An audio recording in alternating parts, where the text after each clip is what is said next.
Jesus, antes de vir, enviou João Batista como precursor de uma mensagem. Uma mensagem muito importante. Era prática no Oriente que quando um rei fosse a uma terra, antes dele ir, iria um arauto anunciar, mas não só para isso, mas também para preparar o caminho, ver se o caminho estava bom, se não havia buraco, se não havia perigo de acidente. Toda a logística era preparada. E João Batista vem com duas mensagens. Ele diz assim: os caminhos escabrosos serão aplainados, os caminhos tortuosos serão retificados. E ele diz: arrependei-vos, porque está próximo o reino dos céus. E após ele vem Jesus, afirmando: arrependei-vos, porque é chegado o reino dos céus.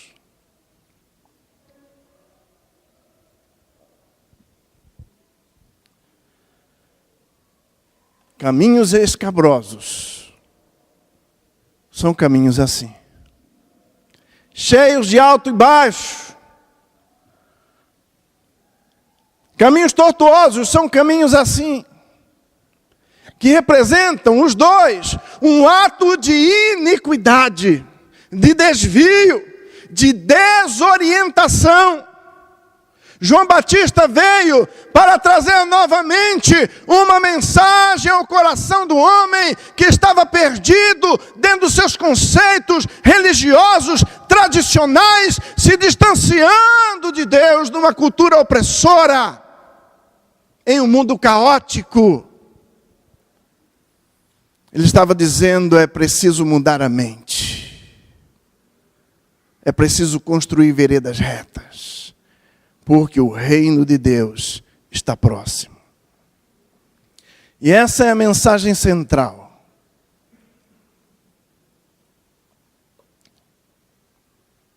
Nós não vemos João Batista pregando, dizendo assim: eu vou pregar nessa noite, vamos dizer, os 7 passos para a prosperidade, as 5 fórmulas para o sucesso. Infelizmente, esse tipo de mensagem é que tem invadido as nossas igrejas. Infelizmente, hoje está se pregando algo para o homem, para satisfazer o coração do homem, para gerar no coração do homem algum prazer, alguma satisfação. Não se está pregando mais aquilo que traz alegria e prazer no céu. A mensagem de João Batista: arrependei-vos, raça de víbora, quem vos induziu a fugir da ira vindoura, produzir, pois, frutos dignos de arrependimento. A mensagem de Jesus, Mateus 4,17, desde então começou Jesus a pregar e a dizer: arrependei-vos, porque é chegado o reino dos céus. Pedro, em Atos 2, 37, 38, respondeu-lhe Pedro, depois da sua pregação, depois do seu sermão, e que sermão Pedro deu ali, chamou aquele povo de assassino, de ter rejeitado o Filho de Deus. Diante daquela mensagem tão dura, eles dizem: o que faremos então? E Pedro diz a eles: arrependei-vos, e cada um de vós seja batizado em nome de Jesus Cristo, para a remissão dos vossos pecados, e recebereis o dom do Espírito Santo. Pedro em Atos 2, 37, e Paulo em Atos 17, 30, prega o seguinte: mas Deus, não levando em conta os tempos da ignorância, manda que agora, em todos os lugares, todos os homens se arrependam. Quero falar aqui algumas características do arrependimento. 7 características necessárias para que a gente caminhe para o arrependimento, para que a gente entenda o que é arrependimento. A primeira verdade que eu quero falar, primeiro, é que o arrependimento é para com Deus. Atos 20, 21 diz, testificando tanto a judeus como a gregos, o arrependimento para com Deus e a fé no nosso Senhor Jesus Cristo. O arrependimento é para com Deus por causa do pecado original. O arrependimento é para com Deus por causa do ato de desobediência original de Adão, que foi transferido para toda a humanidade. E qual é esse pecado? O pecado da rebelião. O pecado do desejo do homem de viver a sua vida ao bel prazer do seu desfrute. O pecado do homem desejar viver a sua vida para si mesmo e fazer tudo aquilo que satisfaz os seus olhos e que lhe agrada o coração. Esse é o pecado original. É a respeito desse pecado que a Bíblia diz que o Espírito de Deus veio nos convencer. Diz, veio nos convencer do pecado e não dos pecados.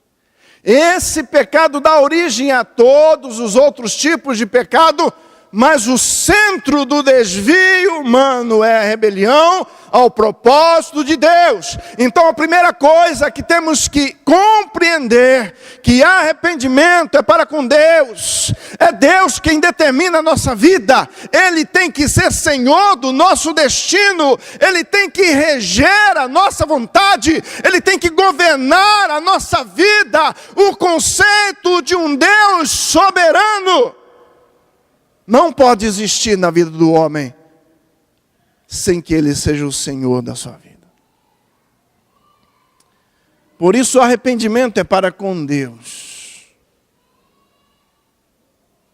Então não existe arrependimento se você se arrepende para com o irmão, mas não para com Deus. Fazemos muitas coisas hoje, mas não nos conectamos com Deus a respeito dos erros que temos. Muitos acham que Deus não se interessa mais. Esse é um grande problema, meus queridos. Eu creio que a grande responsabilidade é de quem está no altar, nos púlpitos das igrejas, anunciando mensagens para afagar o ego humano. Porque não se fala mais de arrependimento, e a igreja vai entrando numa mornidão, num tipo de desequilíbrio, porquanto cada um faz o que quer, vive como quer, se pratica todo tipo de pecado e as coisas vão se tornando normais.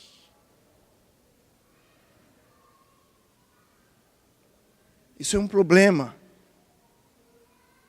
E esse desvio tem o poder de tirar a igreja do centro da orientação teológica que a palavra de Deus nos orienta. A segunda coisa que eu quero dizer é que sem arrependimento não há remissão. Remissão significa livramento da escravidão ou da prisão,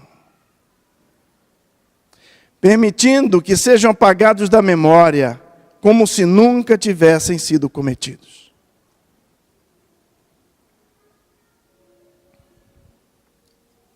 Mateus 14:4, a mensagem de João Batista, pregando arrependimento para a remissão de pecados, e foi isso também que Jesus anunciou. Sem arrependimento não há remissão, não há libertação. Precisamos compreender que arrependimento é um nível mais profundo, mais íntimo de entrega que o homem precisa ter para com Deus.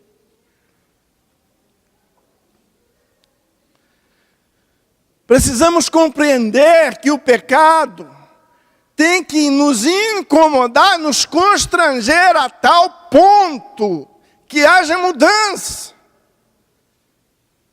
Senão não há graça. Senão não há remissão. Senão não há libertação. Senão continua-se escravo. Ora, eu quero dizer para vocês que Deus conhece o coração de cada um de nós. Eu quero dizer para vocês que eu sei, Deus sabe, que existem áreas da nossa vida de difícil mudança.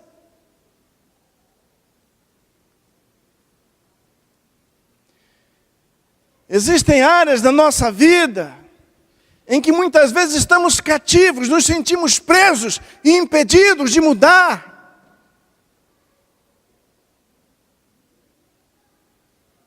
O arrependimento antecede a graça. Eu já estive também cativo assim, impossibilitado de mudar em algumas áreas. Mas quando Deus olha para o seu coração e contempla quem você é, uma atitude, um desejo real, um constrangimento verdadeiro, uma dor. E você diz: Senhor, eu nunca mais quero fazer isso. Eu não consigo. Mas me ajuda, Senhor. Ele verá no teu coração uma atitude real de desejo de mudança. E ainda que não haja em você força, a graça dele virá sobre a tua vida, possibilitando essa mudança tão difícil, fazendo acontecer algo que para você é impossível, se Deus vê que em teu coração há desejo real de agradá-lo e de não mais estar envergonhado perante a face dele. Ele é fiel. O arrependimento antecede a graça. Porém, Deus conhece o nosso coração também, no sentido contrário a isso. Porque muitas vezes há apenas aparência. A terceira coisa que eu quero dizer é que arrependimento na vida do crente é para santificação e salvação. Eu sei que os calvinistas vão dizer, mas se parou de se arrepender, é porque não foi salvo. Não se arrependeu verdadeiramente. Isso é indiferente. O importante é que o crente tem que continuar arrependido. O apóstolo Paulo fala em 2 Coríntios 7:9. Agora folgo, não porque fostes contristados, mas que o fostes contristados para arrependimento. Pois segundo Deus fostes contristados, para que por nós não sofresses dano em coisa alguma, porque a tristeza, segundo Deus, opera arrependimento para a salvação, o qual não traz pesar. Amém? O apóstolo Paulo estava dizendo, o que importa é que a minha mensagem para vocês gere tristeza para arrependimento. O que importa é que essa mensagem, ó Coríntios, sendo transmitida para a vida de vocês, gere constrangimento para arrependimento, tristeza em vosso coração.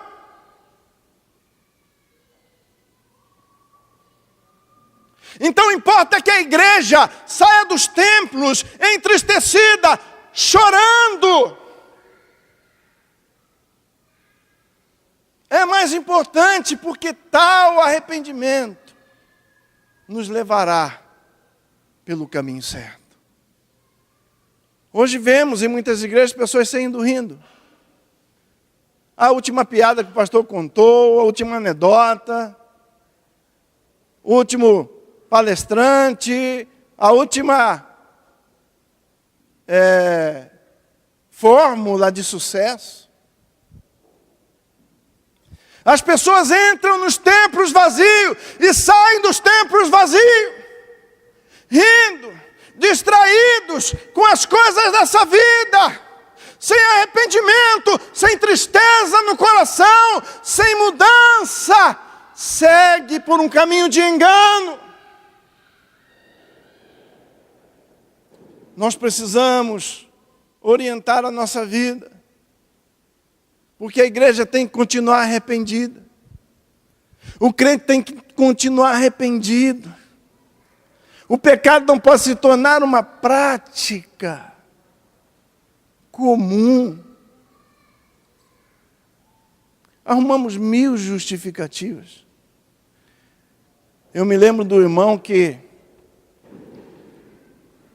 se desviou. Estava aí no mundão e tal. E ele usando a palavra.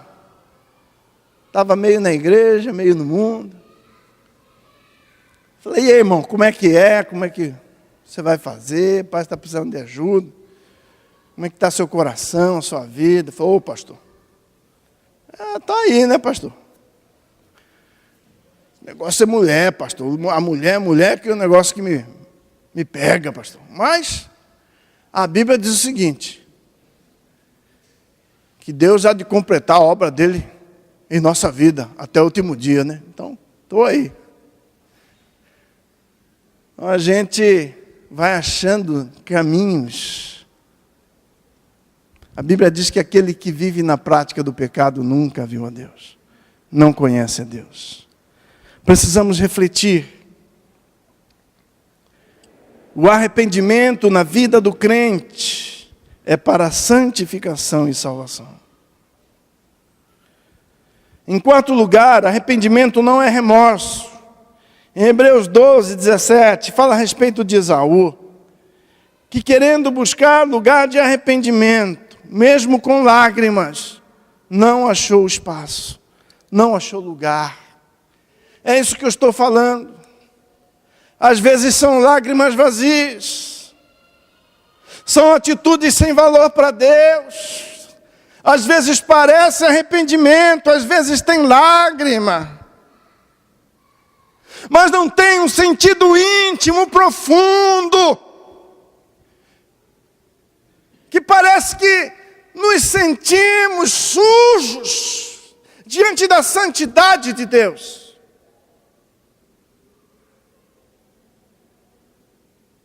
É preciso que nós compreendamos que o atributo de Deus que mais nos força, que mais nos leva a achar lugar de arrependimento é a sua santidade.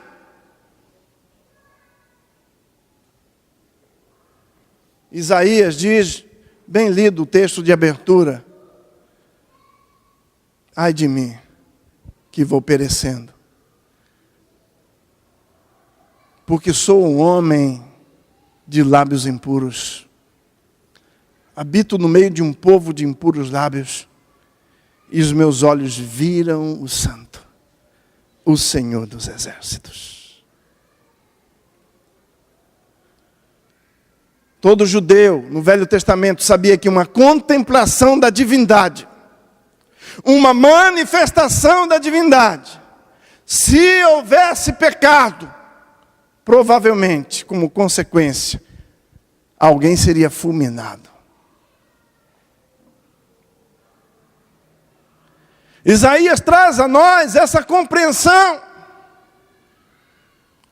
O homem pecador, resgatado pelo amor de Deus, santificado pelo sangue de Jesus, não pode continuar numa prática de pecado sem que a santidade de Deus o constraja a arrependimento real. Isaías, ao contemplar a natureza santa de Deus, ele vê duas coisas. Ele primeiro olha para si, depois olha para o meio. A maioria das vezes, quando estamos ouvindo uma mensagem, nós pensamos no outro. Essa mensagem é para fulano, por que ele não veio hoje? Devia estar aqui. Mas quando somos constrangidos pela santidade de Deus, nós olhamos para dentro de nós e dizemos: ai de mim que vou perecendo, porque eu estou em pecado e o meio de convívio onde eu estou também tem me levado a uma prática de desvio para com Deus. Não sei se você se lembra, mas em se falando da minha experiência de conversão, creio que deve resumir a de todos nós: arrependimento. Ao sentir a presença de Deus, ao sentir a sua graça me envolvendo, a única coisa que eu pensava é que eu era impuro. E chorava copiosamente diante dele por cada pecado que passava em minha mente, descia para o meu coração, num sentimento de dor.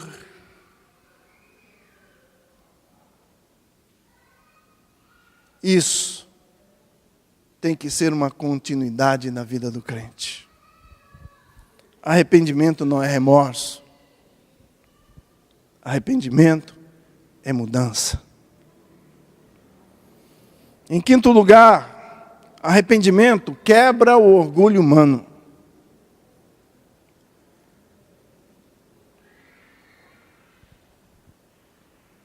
Mateus 3, 5 e 6 diz: então saíam a ter com João Batista, Jerusalém, toda a Judéia, toda a circunvizinhança do Jordão, e eram por eles batizados no Rio Jordão, confessando os seus pecados. Olha que coisa tremenda, amados. Como eu queria ver isso.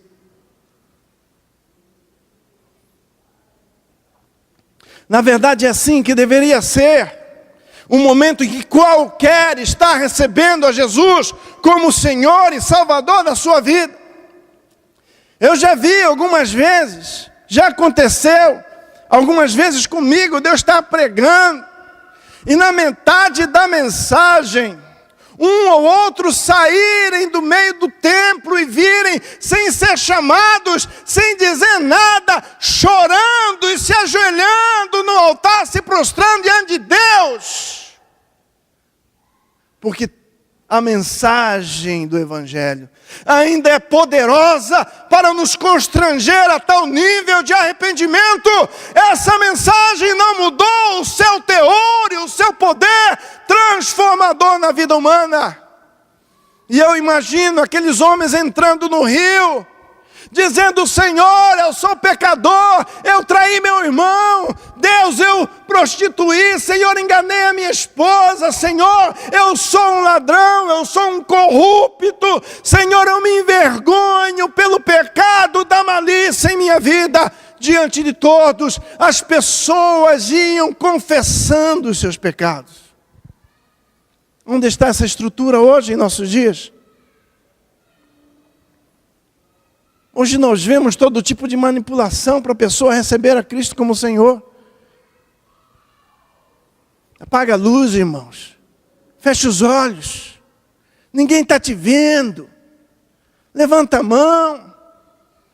E algum tempo atrás, na visão do G12, chegou uma moda da pessoal: vamos ficar em pé, todo mundo orando. Eu recebo Jesus como Senhor e Salvador. Quem que já fez essa oração aqui pela primeira vez, levanta a mão. E alguns, é a primeira vez. Vem aqui à frente então. Parece que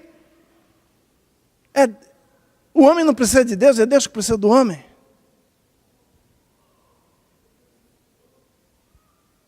Jesus, o Filho de Deus, não julgou como usurpação o ser igual a Deus, mas a si mesmo se esvaziou de todas as prerrogativas de ser Deus.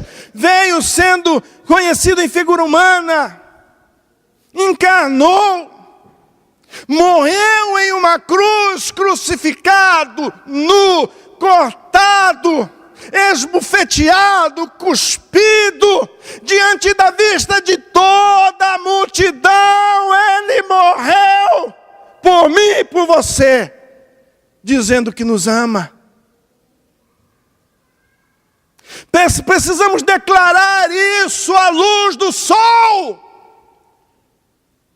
porque aquele que se envergonhar de mim diante dos homens, eu me envergonharei dele diante do meu Pai que está nos céus. Precisamos novamente ver gente se levantando e dizendo: eu quero Jesus, pastor.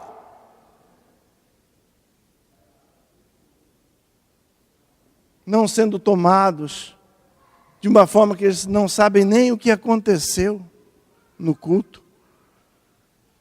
Aceitou Jesus por osmose. Foi conduzido por alguém. Mas nem ele sabe disso. Grandes multidões estão vindo para frente sem saber o que está acontecendo. O arrependimento quebra o orgulho humano. Salmo 32:5 diz: confessei-te o meu pecado, e a minha maldade não encobri.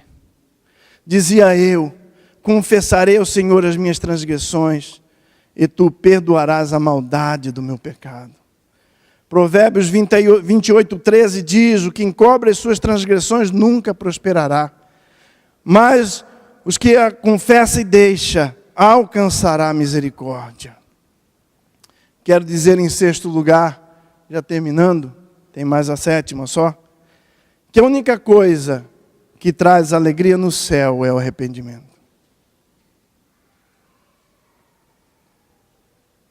Nós estamos festejando aqui por 1000 razões. O templo novo está sendo construído, lindo o templo. Quero vir pregar aqui um dia. Vocês merecem o melhor. Merecem. O pastor de vocês é uma bênção. Vocês são uma bênção. Mas isso não traz alegria no céu.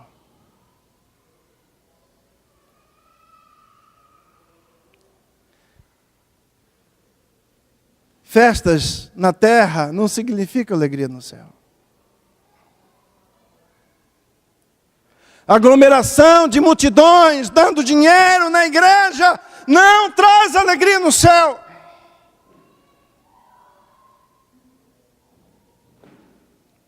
Aglomeração de gente sendo curado, cego vendo, aleijado andando, não traz alegria no céu.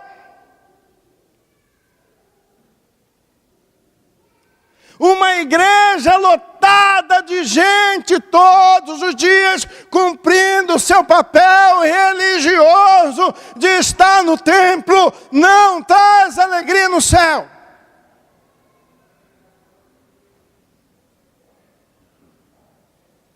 Lucas 15:7 diz: digo-vos que assim haverá maior alegria nos céus por um pecador que se arrepende, do que por 99 justos que não necessitam de arrependimento. E é o arrependimento que traz festa no céu. Quando Deus vê que houve arrependimento, significa que estamos dando sentido e valor à morte sacrificial de Jesus em uma cruz. Sem arrependimento, o propósito eterno de Deus não se cumpre na vida humana. É o arrependimento arrependimento que quebra o orgulho humano, que muda a vida humana, que transforma o caráter do homem, que abre perspectivas de eternidade.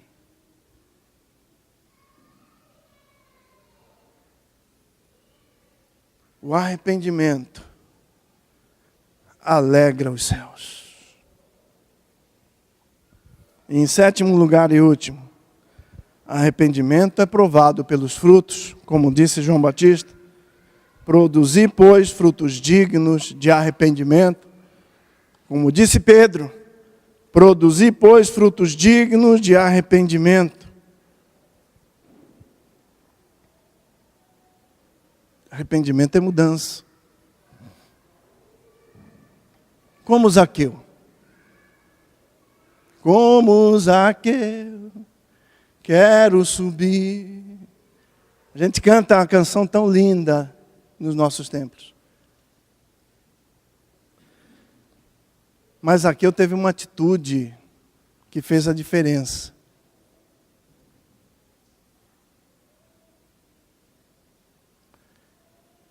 A atitude dele foi dizer: se eu roubei alguém, vou restituir.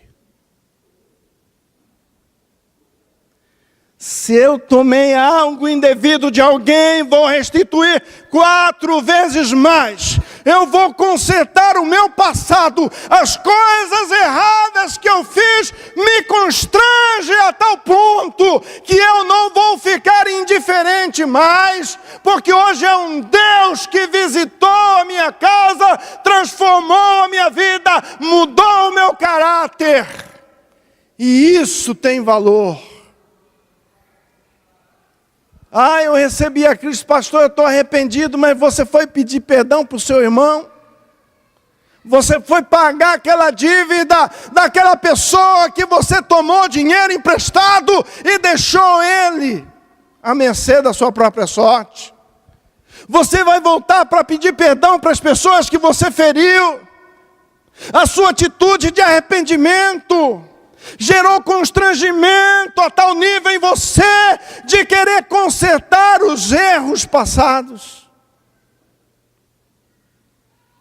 Ou vamos jogar um pano quente em cima disso aí, fica quieto aí. Tá bom assim. Eu, quando me arrependi e me converti, não consegui conviver mais com uma falta de perdão que eu tinha com meu irmão. Sabe, é uma coisa assim, impossível de continuar. Não tem como. Quando o Espírito de Deus habita no homem, mexe. Eu fui até ele com toda a sua razão, diante do olhar de toda a família, ele errado e eu certo, mas eu fui até ele e pedi perdão. Porque eu disse para ele, é impossível para mim continuar sem conversar com você, porque hoje Deus habita em mim. E tal presença torna impossível para mim continuar assim com você.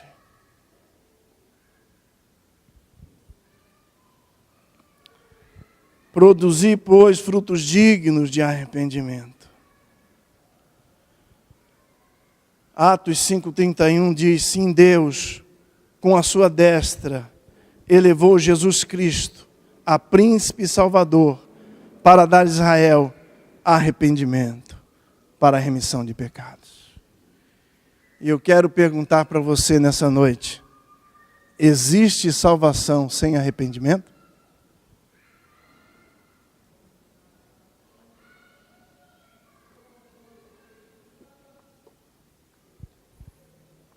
O arrependimento antecede a graça. A sociedade hoje nos engole com sistemas e esquemas fantasiosos, nos ensinando a ficar rico rapidamente. Todo mundo quer ganho, quer lucro, quer mudança em sua vida material, mas em essência não quer mudança. O apóstolo Paulo, em Atos 26, 20, nos diz: antes, prestem atenção,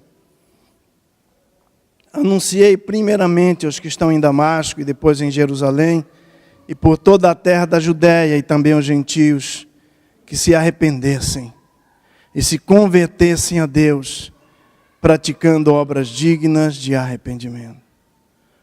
Todos os apóstolos nos mostrarão o caminho, a palavra nos orienta a isso. Que nós possamos nos apoderar dessa verdade com intensidade de propósito de mudança. Às vezes parece que tudo está bom, tudo está certo, mas não está. Eu falo por mim, todos nós temos áreas que precisamos de mudança. E para ela acontecer, é preciso uma atitude mais intensa, uma conscientização maior de temor e tremor diante de Deus. A Bíblia diz que nós devemos nos ademoestar mutuamente, ainda mais porque o dia do Senhor se aproxima. Queria ler um texto para encerrar. Um apelo de Deus a Israel. Diz: volta, ó Israel, para o Senhor teu Deus, porque pelos teus pecados estás caído. Tende convosco palavras de arrependimento e mudai e convertei-vos ao Senhor. Dizei-lhe: perdoa toda a iniquidade. Aceita o que é bom em vez de novilhos e sacrifícios dos nossos lábios. Pedro nos afirma que o Senhor não retarda a sua promessa, como alguns a julgam demorada. Pelo contrário, Ele é longânimo para conosco, não querendo que nenhum de nós pereça, mas que todos cheguem ao arrependimento. Arrependimento é para a salvação. Arrependimento na vida do crente é para a santificação e para o desenvolvimento da sua salvação. Se você hoje parou de contemplar a figura de Jesus como modelo essencial de mudança, cuidado. Se a sua atitude de vida está se acomodando a um padrão que você não tinha no passado, mas a modernidade, o relativismo, as influências do mundo atual têm tirado você do centro, do padrão do arrependimento. Cuidado. Nós precisamos continuar nos santificando, porque santo é o nosso Deus. Precisamos continuar mudando, porque isso é para nós segurança de vida eterna. Não podemos nos acomodar às coisas dessa vida, porque esse é o alerta que Jesus nos deixou. Para que aquele dia não nos pegue despreparados, como ladrão de surpresa. Que Deus nos dê graça a todos nós, para que compreendamos essa mensagem realmente, voltemos a nos prostrar e a buscar o nosso verdadeiro lugar de pó e de cinza diante dele. Vamos nos colocar em pé, fazer uma oração.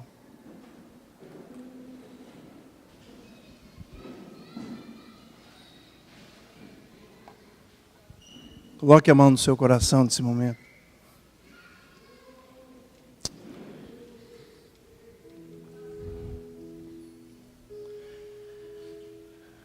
Aleluia, Senhor.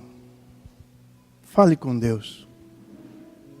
Como no início do culto, agora também no final do culto,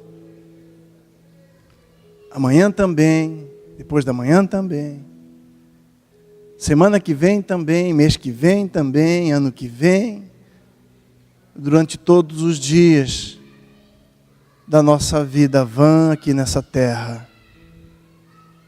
tenha palavras de arrependimento. Pai querido, em nome de Jesus, queremos nesse instante nos colocar perante o Senhor. Sabemos que Tu és Deus Santo e a Tua santidade tem que continuar nos constrangendo a mudanças. Oh Deus, o Senhor sabe as áreas da nossa fraqueza. Não estamos aqui para nos declarar super santos ou perfeitos.